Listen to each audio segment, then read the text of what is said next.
Yeah! Aswand Cruickshank, your one and only Move Swiftly speaker, checking in for a daily Move Swiftly thought, giving you a perspective on teamwork that you will not get anywhere else. Whether you played, coached, scouted, has a son, whatever it is, if you are in some way, shape, form, or fashion involved with WCAC football, your chest is poking out with pride this morning.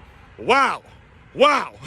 All right, fully represented, not only, and then again, we can talk about the main one, right? Caleb Williams from USC, pretty much solidifying himself as the next Heisman Trophy winner, a graduate, good Gonzaga College High School. That's the big one, right? That's the big one. That's the one that everyone's going to talk about, everyone pays attention to because he's a quarterback and he's one of the pretty boys. I want to talk to you about two other ones, all right? The center for Michigan, Victor, I can't pronounce his last name, was also a DeMatha guy, all right? And the D lineman, one of the D linemen for Michigan, Chris Jenkins, also from Good Counsel. And the running back for the University of South Carolina, the Gamecocks, Marshawn Lloyd, also from DeMatha, another WCAC school, and the champion of this year's St. John's College, a team I didn't even mention. All right, they went, none of the three schools, whether it was DeMatha, Gonzaga, or Good Counsel, none of those three teams actually won the championship this year. Yet they were still represented very well yesterday in rivalry week. All right, and I want to give you a couple stories.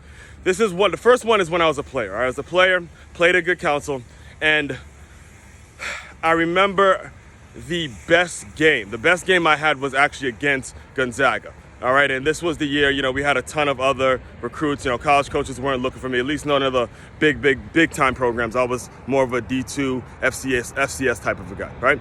And I remember talking to Coach Gant after that Gonzaga game, and he goes, if there was a tape to send off to colleges, I would think that it'd be the Gonzaga one, because I don't want to see, if I'm a college coach, I don't want to see how you did against Bishop O'Connell. I don't want to see how you did against Carroll. I want to see how you perform against a worthy opponent, and that's what you did, all right? So that was me as a player. Now, because of the school I went to, I knew I wasn't going to go and play at some big-time program or wasn't going to go into the pros. So my mindset going into college was also all about, how do I become a coach? How do I become a scout? How do I become an observer of the game, so I could find the next great one, so I could develop that eye for talent, right? And I knew that going into college. So once I graduated and I started coaching, I coached for a high school named Lake High School, all right? And the year I was there, it happened to be the first year of Coach Deshaun Anderson. That was his first year there. And his main man, the offensive coordinator, was a guy named Coach Dennis Harris, who was a former college coach. He used to coach at Virginia Union. And I remember I was talking to him about what he asks of high school recruits when he's looking to recruit them and things like that. And he goes, look, I want the full game of your rival school. He would tell a high school kid that he wants to see how he performs against his rival school. So if it was, let's say he's recruiting someone from Good Counsel, he would want to see the film against DeMatha, the full-scale film, all right?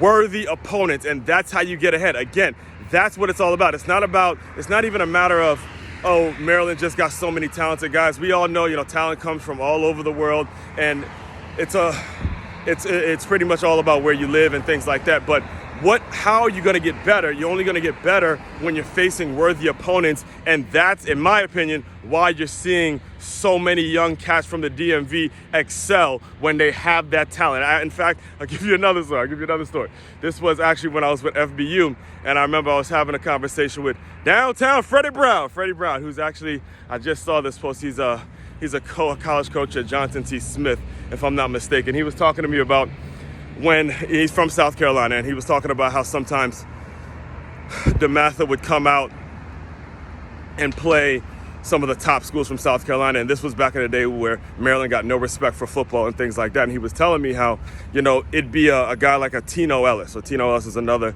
great player that came out of DeMatha, but he was telling me it was one Tino Ellis, and then there would be maybe on the South Carolina rosters, they'd be maybe 5 or 6 guys that would just as good, but it'd be like one specific Tino Ellis, and he would just dominate the game, all right? So keep that in consideration. Recruiting season is ramping up. Recruiting season is ramping up and things like that. And it's important that you understand it's all about the worthy opponents and who you play and are you getting better, all right? MakeYourMove.com if you want to dive deeper into my world. I have a podcast that comes out 5 days a week. Also have several books on this very topic.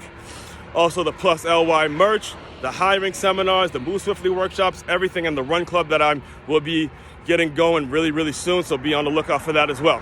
Aswand Cruickshank, your one and only Move Swiftly speaker. Check it out. You guys continue to move swiftly. We will talk more soon.